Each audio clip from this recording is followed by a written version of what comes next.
ఒక కోర్టుని వేరే ప్రాంతానికి తరలించాలంటే కేంద్ర ప్రభుత్వం యొక్క రాష్ట్రపతి యొక్క గెజిట్ అవసరం. ఆ గెజిట్ చేయటం అనేది రాష్ట్ర ప్రభుత్వం యొక్క పరిధిలో ఉన్నదా, జగన్మోహన్ రెడ్డి యొక్క ఈ చీకటి జీవులతో సమానంగా ఉన్నదని చెప్పేసి నేను అడుగుతూ ఉన్నా. ఇది ప్రజల్ని ప్రాంతాలని విద్వేషం చేసేటటువంటి చర్యగా భావిస్తూ ఉన్నా.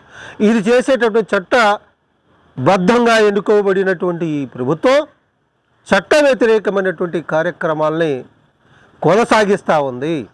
ప్రాంతాలని అమరావతి ప్రాంతంలో ప్రజలు అతని దగ్గర చూశారు.